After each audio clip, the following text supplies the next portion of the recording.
Assalamualaikum warahmatullahi wabarakatuh.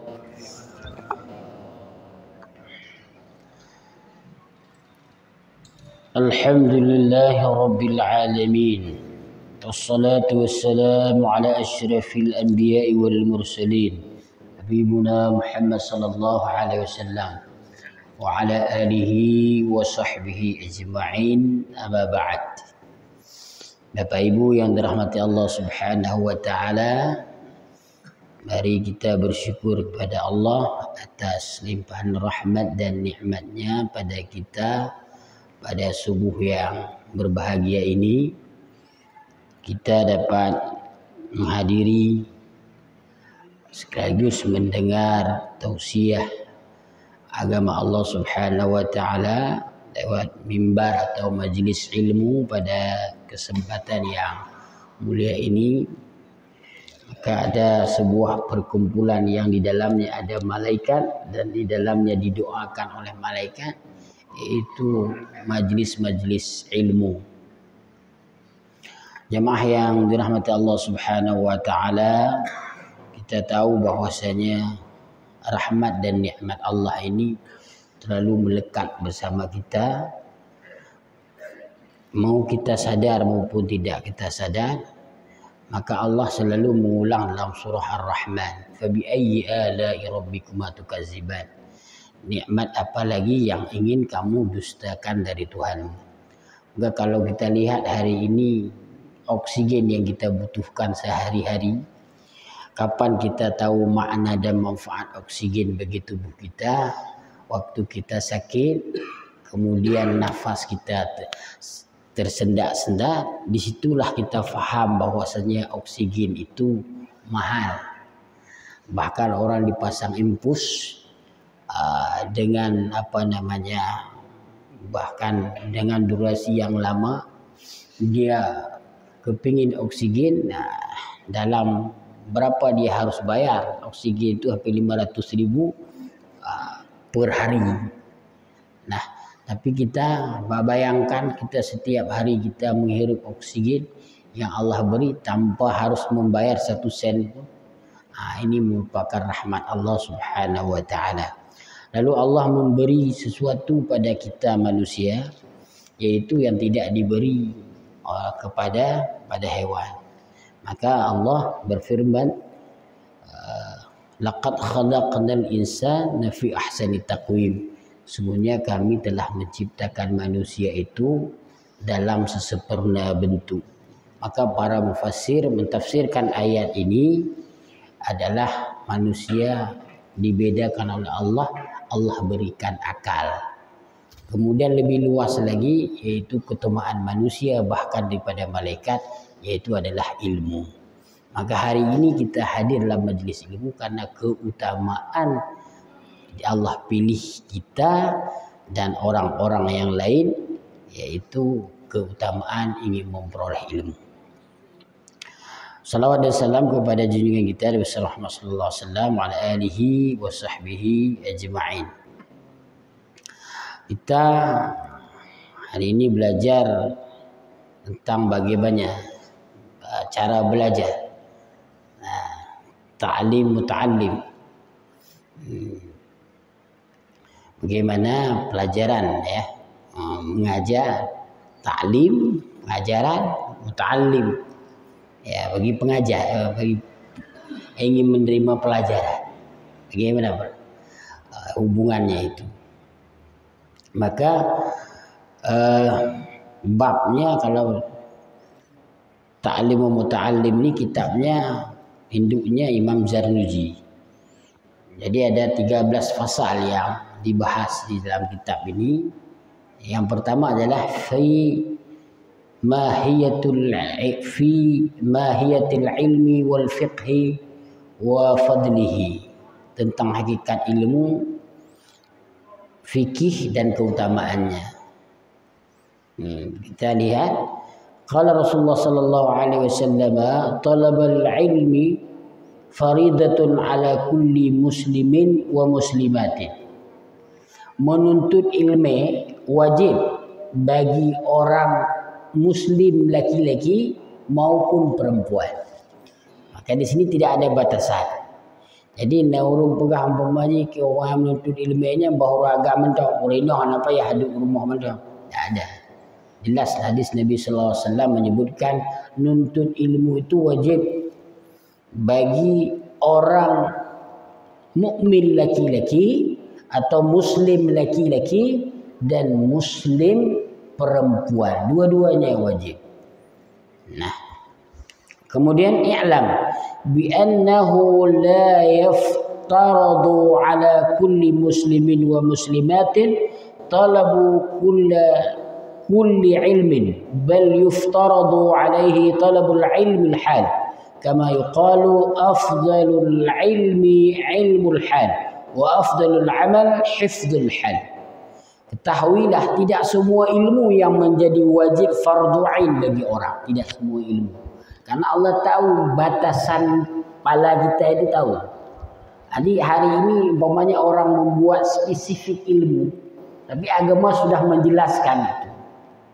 Jadi tidak semua ilmu yang wajib bagi kita mempelajarinya. Nah, baik muslim laki-laki maupun perempuan. Karena kenapa? Talabu kullu ilmin bal yuftadu alaihi talabul ilmil hal. Ilmul hal maksudnya ilmu fikih, ilmu tauhid dan ilmu fikih maksudnya. Ilmu hal. Jadi ini wajib bagi kita mengenal Allah, wajib hukumnya. Fardu ain bagi saya wajib, bagi bapak ibu juga wajib hukumnya mengenal Allah. Nah, satu. Yang kedua, ilmu fiqh. Karena kalau dalam kitab juga disebut ilmu fiqhul akbar. Ilmu fiqhil akbar namanya itu disebut juga dengan ilmu tauhid. Mengenal Allah. Lalu kedua, derajat yang kedua, ilmu fiqhi. Ilmu fikih, ilmu yang mempelajari tentang halal dan haram. Ini penting. Karena manusia rusak karena dua sebab ini. Sudah dia mengenal Allah dan Rasulnya, tauhidnya betul, imannya betul, maka dia harus mengetahui karena kehidupan dunia ini nggak bisa hanjit terpisah dua bohnya, halal dan haram, tidak bisa. Karena dia semua ilmu halal dan haram ini masuk dia. Nah, kapan kewajibannya? Maka agama menjelaskannya. Wa afdalul amal hifdzul hal, yaitu sebaik-baiknya amal menjaga hal, menjaga ilmu tadi. Ya. Yuftaradu 'ala al-muslimi talabu ilmu ma yaqa'u lahu fi halihi fi ayyi halin kana.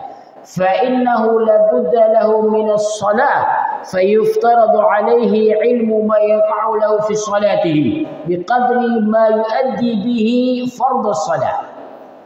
Jadi ilmu yang diwajibkan kepada orang Islam yaitu ilmu yang menjadi kebutuhannya sekarang. Kebutuhan dia sekarang apa? Itu wajib dia pelajari. Kalau anak-anak masanya mempelajari taharah, tidak perlu Anda mengajarkan dia babul nikah, tidak perlu dia diajarkan babul buyuk, jual beli. Jadi sampai dia ilmu tauhid dia perlu bersuci memang. Bagaimana beristinja? Kalau kita umpamanya bersuci, itu yang ditamakan air. Kalau enggak ada air bisa benda-benda yang keras yang tidak menunjukkan najis, jid ngobate, jid ngondano. Apabila itu tidak ada air, pilih antara kedua-duanya. Tapi aina afdaluha, mana yang lebih baik kedua-duanya digunakan. Lebih baik dibersihkan dulu pakai batu, benda ini kemudian baru dicucikan. Tapi apabila ini tidak ada keduanya, maka pilih antara satu. Maka afdaluha yang lebih utamanya adalah air. Kalau saya lihat ini umpamanya di Eropa mungkin, kemudian di tempat-tempat katakanlah di negara-negara maju, bahkan untuk beristinja mereka udah nggak ada lagi air. Saya rumah sikitnya pak, hanai dah pakai tisu dah. Kakak dak tu, tapi hana dah lah. Ini ada iya, ada bayar. Jadi tetap kita mengelap membersihkan. Memang kalau kita nggak biasa agak jorok sedikit. Nampak di kita. Nanti kita lap. Nanti kalau sudah ketemu air, dapat air kita bersihkan lagi. Nah, kemudian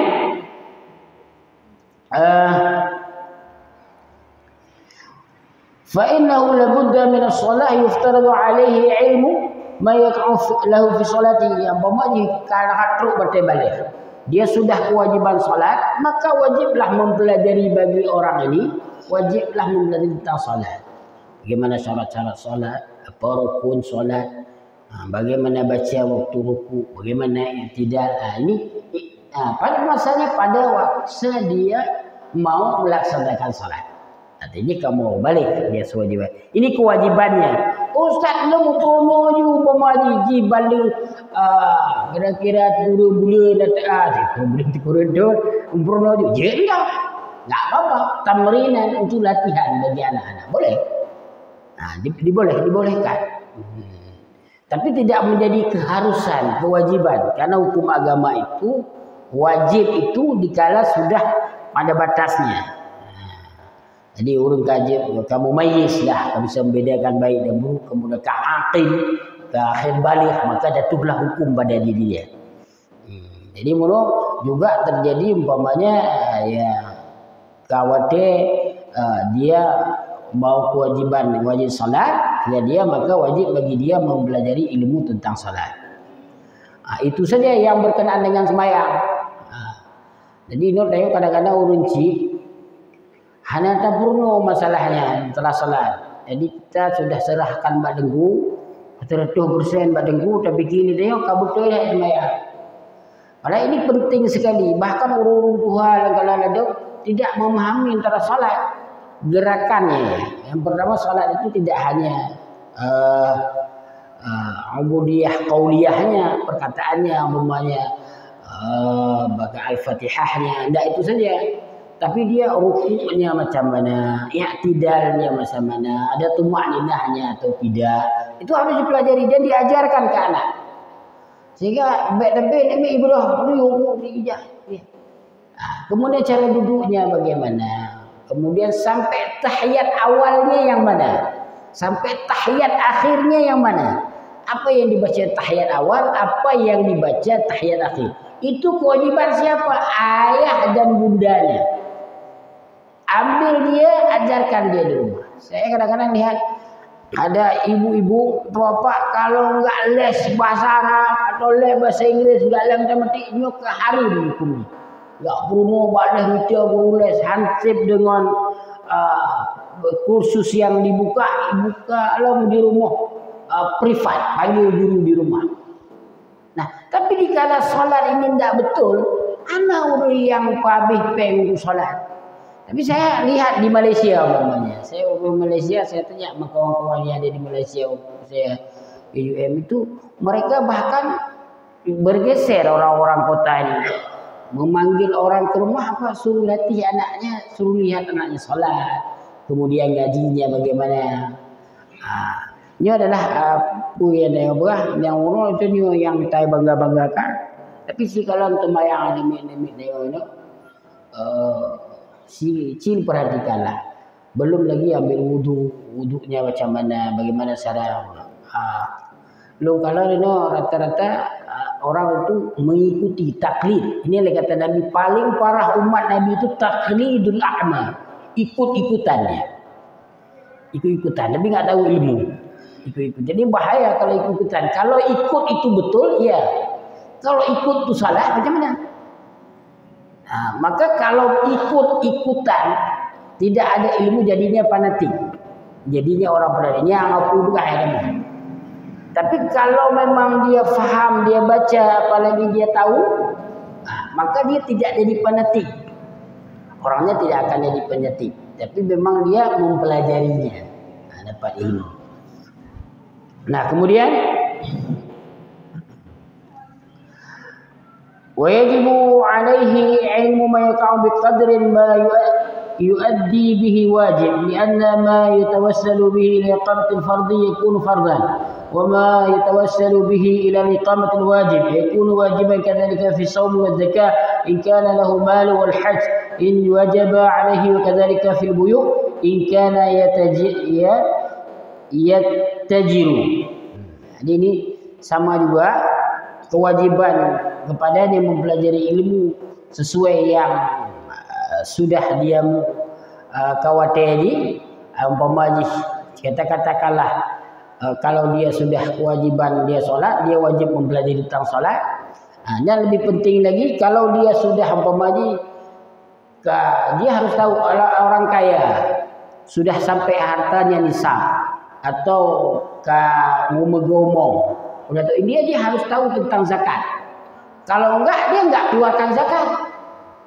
Ini hari ini yang banyak orang enggak tahu ilmu tentang zakat sehingga tidak mengeluarkan zakat, khususnya orang-orang kaya.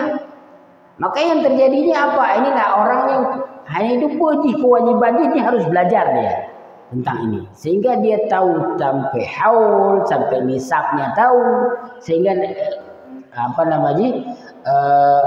zakatnya juga dia keluarkan. Kemudian haji, karena pengda nama wajib, kata setor yang wajib, kata setor. Maka sungguhlah niat kita nyetor ibadah haji sudah kita setor, niatnya karena Allah, sudah lepas kita karena Allah. Oh masalah berangkat, pajam berangkat pulangkan kepada Allah. Umpamanya itu kata kat karena peng, ya wajib silakan. Bahkan Rasulullah juga bagaimana kewajiban haji itu ditanya kepada Rasulullah, andai kata ada satu rumah kemudian satu kamar tidak dipakai, tabur kamar hanya dipakai, maka wajib bagi kita menyewakan kamar itu untuk berangkat ibadah haji. Ada kan ibadah haji. Berarti kalau umpamanya maka barangkaian bagi kita harus tahu masalah manasik haji, rukun-rukun haji. Kemudian juga qila li Muhammad bin Husain, qila li Muhammad bin Hasan rahimahullah taala alla tusannif kitaban fihi zuhdi, tidakkah engkau mengarang satu kitab tentang zuhud?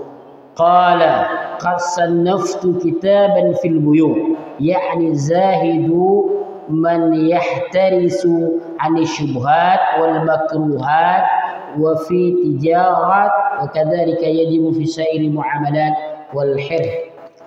Jadi ada orang yang bertanya kepada Muhammad bin Hasan rahimahullah, apakah engkau tidak mengarang tentang satu tabuh kitab yang menenangkan tentang zuhud? Maka Muhammad bin Hasan menjawab, saya sudah mengarangnya. Kata beliau, kitab itu yaitu zahid. Orang yang berzuhud itu man yahtaris, siapa yang menjaga dirinya ani syubhat, dari syubhat, wal makruhat, hal-hal yang dimakruhkan, wat tijarat, wal makruhat fi tijarah, maksudnya hal-hal yang syubhat, yang makruhat fi tijarah, dalam hal berdagang. Maka bagi kita kalau seorang pedagang harus tahu ilmu tentang dagang. Wate tayo je pedagang. Baik tak pengerau oleh pedagang. Jadi jangan, tapi bagi kita yang pegawai negeri dah wajiblah bagi kita. Ya kita tahu tentang dagang saja. Bagi kita petani, ya mungkin ilmu tentang petani tadi. Tapi ngomong tu umpama mono dagang, ada keharusan bagi kita. Bagi seorang pedagang sudah wajib hukumnya karena dia melakoni tentang dagang.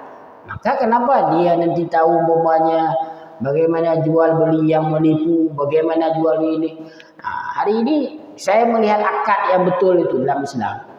Dekat Islam itu kan menjaga. Coba lihat dalam jual beli.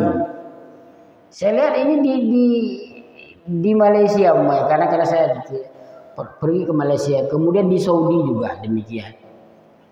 Kalau Saudi memang udah haram, umpamanya kan udah hukum Islam. Itu memang akad jual beli yang digunakan. Mau akad jual beli. sehingga kemungkinan terjadinya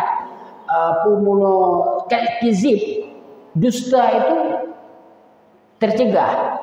Banyak tak belum, tak bayi, tak pilih dia mana bu, kemudian tak pilih hukum. Ya, kita bayi berapa? Umpamanya 15 ringgit. Dah bayar. Hancur buduk baju. Nah, apa yang terjadi hari ini di Aceh yang katanya saya, si adik dia boleh. Ya, baju ini, katro dia, baju buih bajunya. Kadang-kadang rumput kedua perlu kerak buih ke rumput. Kita yang pada yang mana? Perlu kerak dengan baju. Kena baju. Mau duduk ni, perlu bawa pulau. Jadi kedua ini terjadi. Dua bohong kejadian. Maka di situ ada yang dirugikan. Yang paju mana duduk bohong baju, yang muda, yang mekat hanya duduk boy. Jadi ada berada. Kita pulang ke Allah Taala. Tahu yang bangai, aku pulang ke Allah Taala. Kita yang bodoh. Kenapa kita ada pulang ke Allah Taala? Hari ini bahkan uronyo, bahkan di negara-negara yang dulunya tidak ada BSJ Islam, tidak banyak penduduk Muslim, tapi terjadi akad Muslim. Coba ke kita. Nah ya akad zahir itu cuma akad nikah, enggak ada jeda. Akad nikah itu yang enggak jeda, memang karena ijazah ya. Nah bayangkan ini kalau terjadi ya umpamanya di tempat kita.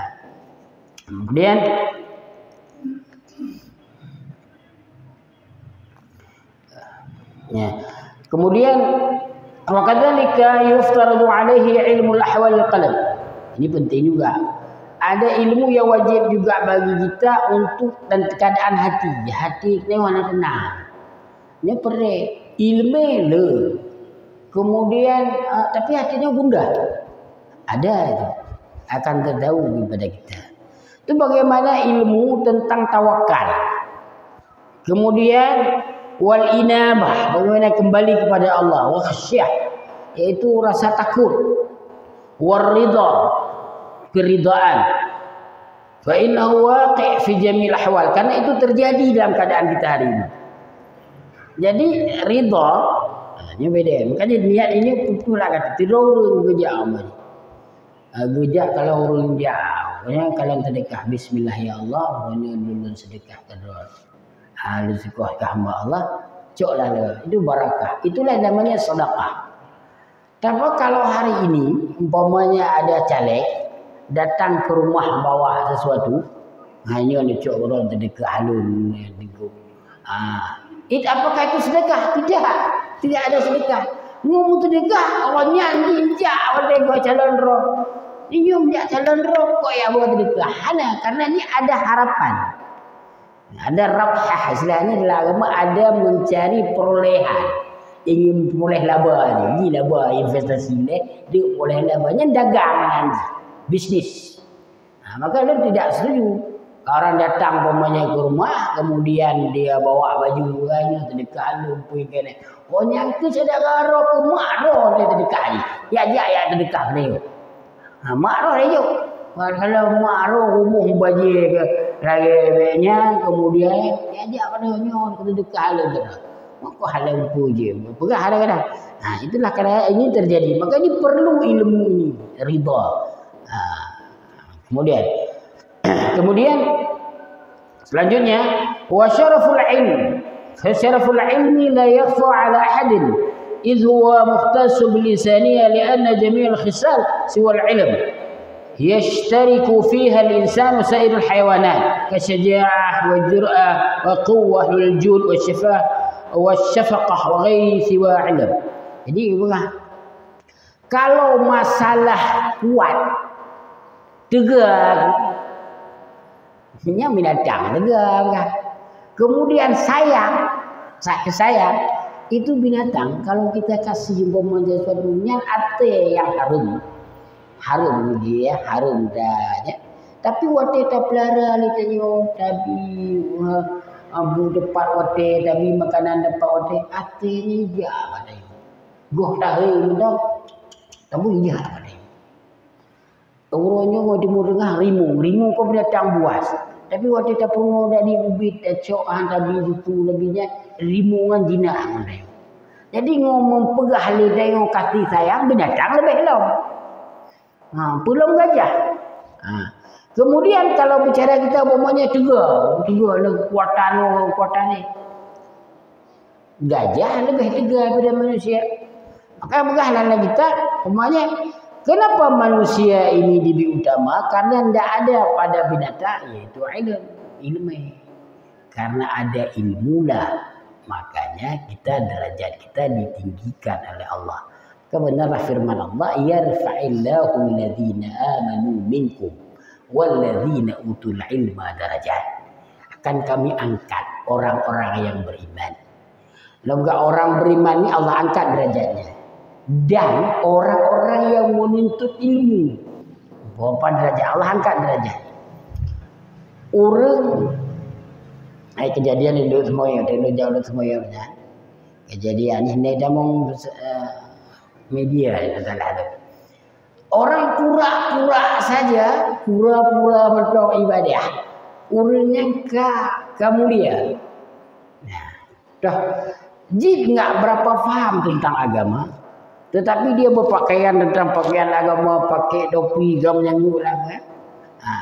Ada kejadian di daerah utara kalau masalah saya, itu orang persilakan karena hal ilmu, persilakanlah ganyan. Karena pakaiannya agak bagus jamunya, tegur dah mau ya. Jadi budak-budak ada, wokong dia tujuh dia, wokong lah, mana budak ada kejut dulu. Amal dulu kejut. Apa juga cek orang Bandung mau tak juga. Cek. Makanya Islam mengutamakan urus mandatory, makanya urus ahlul urus penduduk setempat yang harus menjadi imam dan ini ya. Karena kenapa? Yang kejadian motor talah ayu. Imam mana ayu anak penduduk. Kengkeng nyarinya. Anak lagi ada kengkeng. Kalau lagi kengkeng. Tadi ketawa dia rupanya dia cek. Ini penting gitu. Apa tentang pakaian dulu. Gitu. Tentang pakaian dulunya. Bantu dan mulia gitu ya. Itu bagi orang yang ini. Bayangkan kalau kita beriman, lalu kita punya ilmu, derajat kita Allah lebihkan lagi. Kalau orang berilmu saja tidak beriman, itu derajatnya Allah turun. Allah turunkan. Berarti tes. Orang itu sudah bagus. Hampir mabuk. Pakai ni ada orang masjid. Dia mabuk. Maka derajatnya Allah turunkan. Maka cenderung dia memang orang beriman dulu, kemudian punya ilmu, Allah angkatlah derajatnya. Orang beriman juga Allah angkat derajatnya. Alangkah bagusnya maka Al-Quran menjelaskan walladzina utul ilm yarfa'illahu alladzina amanu, orang yang beriman, walladzina utul ilma, orang yang menuntut ilmu. Maka tidak betul kalau Islam tidak menganjurkan ilmu. Ayat Al-Quran beriman langsung menuntut ilmu. Sudah beriman kepada Allah tidak langsung menuntut ilmu. Tapi yang sayang hari ini, inilah orang-orang Islam sebagian tidak memahami hal ini. Sehingga dulu Islam pernah jaya masa Abbasiyah, bahkan itu pernah jaya Islam karena memahami banyak ilmu. Sehingga ini ilmu hari ini tidak dikuasai oleh orang Islam. Dulu umpamanya ilmu kedokteran itu Ibnu Sina yang menguasainya. Sehingga orang-orang itu belajar ke orang Islam untuk belajar ilmu kedokteran. Maka hari ini kalau nggak dikembangkan, bayangkan kita menggunakan hari ini vaksin-vaksin itu punya Barat. Kenapa orang Islam tidak mau mengembang? Cibaro mawadi. Ni ada orang dipegah pada telepon. Ayah mak ayah yang kan ada ikan dia. Ikan dia tidak ada pilihan Pak. Bapak mau suntik ini tapi ada ganzum enzim babi. Tapi obat lain tidak ada. Makalah tadonglah tayang ad-daruratu tubihul mahdurat. Tadalah buat kaidah usuliyah tadi. Dah usul fikih karena mudarat maka dibolehkan. Tadonglah pada. Nah, itu pun syubhat. Kita masih ragu-ragu. Karena kenapa ini? Karena orang Islam tidak mau mengembang ilmunya. Kalau orang Islam mau mengembang, dia tidak ada alternatif lain. Makanan ini ini kita boikot. Kita memboikot produk Israel. Kita tidak makan jenis-jenis makanan dari Oreo, semuanya, aqua, produk dan sebagainya. Tapi alternatif yang lain umat Islam karena ini alternatif. Tapi hanya alternatifnya yang baik. Nggak ada alternatif. Mau di Aceh yang ada yangnya Cikupi. Yang lain enggak. Awal lagi belum dah bukan ada hebat. Dia kena Pak Aceh hebat. Dulu dia bukan Aceh hebat. Mana produk orang Aceh? Pak dalam produk orang Aceh. Tingkat Oreo dah banyak dah dulu kau. Tingkat telur Jepang dah orang pakai tidak buat. Tingkat tidak buat. Dia bukan ada hebat. Tidak ada produk kita boleh tahu. Waktu kita boikot dia hana penggandonya jadi kelemahan orang Islam. Tapi kalau orang Islam hebat, dia punya alternatif. Waktu boikot legau hanya kita punya pesawat sendiri. Waktu diboikot masalah ini kita punya produk sendiri. Nyo makanan kamu, nyo awak roh janding hana blokong kamu. Makanya dikala Allah menjelaskan kebersihan, kon urun tengok projek klinis seperti itu. Tapi bagaimana menjalankan kita ini orang Islam ini memproduksi hal-hal pemajaga sapu dulu. Memang tuannya ya tanpa buih kenyang tuannya ada rumah ada label. Tapi kan ada pun pipe duit lah. Jadi itu perlu dikembangkan ilmu. Maka saya sepakat sekali ke ilmu itu harus dikembangkan. Tidak hanya yang wajib yang kewajib melekat ya ilmu hal, ilmu fikih tadi. Habisnya sekali lagi. Nah, kalau ini sudah dapat maka kemuliaanlah bagi kita orang-orang yang menuntut ilmu di jalan Allah Subhanahu wa taala. Wa bihi adharallahu taala fadl Adam alaihi salam 'ala al-malaikah wa amarahum bisujudi lahu. Kenapa Allah menyuruh sujud malaikat kepada Adam, padahal malaikat makhluk yang sangat suci. Ya kan? La ya'sunallah, tidak pernah berbuat maksiat kepada Allah. Kemudian mengerjakan mengerjakan apa yang diperintah Allah Taala. Tetapi Allah menyuruh sujud. Hai malaikat dan jin, sujudlah kamu kepada Adam. Sujud artinya bukan sujud kayak sujud pada Allah, artinya harus patuh dan tunduk kepada Adam. Maka malaikat tadi bersujud kenapa? Karena kelebihan ilmu pengetahuan. Andai kata tengok pemaji ingin lebih daripada malaikat, lebih daripada makhluk Allah yang lain, hanya tok satu, karena ilmu. Tapi kalau mau kita derajatnya lebih rendah, tidak usah belajar. Hana mono, hana payah, maka derajat kita lebih hina daripada hewan. Hewan macam hijau ibu legok, macam gati-gati, tengok tipak lewu terlewat, hoi ya tiga mah, ada lagi lah. Apakah enggak ada ilmu pengetahuan? Tapi hewan derajatnya lebih tinggi. Ibu darah legok, ikan legok, dia ada tahu gati karena tidak mau mengembangkan ilmu pengetahuan. Dan ini penting bagi kita ni yang punya anak yang ini silakan memberi pendidikan. Kalau mampu ya ajarkan sendiri, tapi kalau enggak mampu ya dikasih ke lembaga yang mulut kita amanah tadi terjaga. Apa dari sikap, dari akhlak, kemudian juga budaya buah menolong.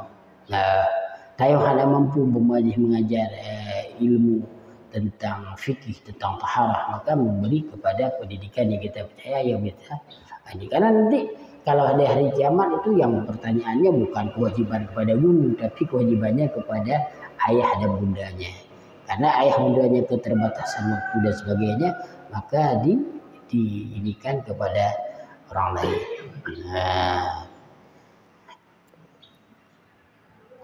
Mungkin ini saja yang Ustaz sampaikan. Ini kita bersalawat juga ada tulis salawat tadi. Satu, mungkin salawat ini menjadi bagi kita wajib tayo. Saya dengar anak-anak di tempat saya di Al-Manar ini selawat ini. Ya, selawat ini saya bagus juga saya itu dari lagu itu bagus ya, enak kita dengarnya. Dengar deh. Dicoba saya baca nih. Sallallahu ya Adnani ya Mustafa ya Safwat Rahmani. Sallallahu ya Adnani ya Mustafa ya Safwat Rahmani. الحمد لله الذي أعطاني هذا الغلام الطيب الأرداني. الحمد لله الذي أعطاني هذا الغلام الطيب الأرداني.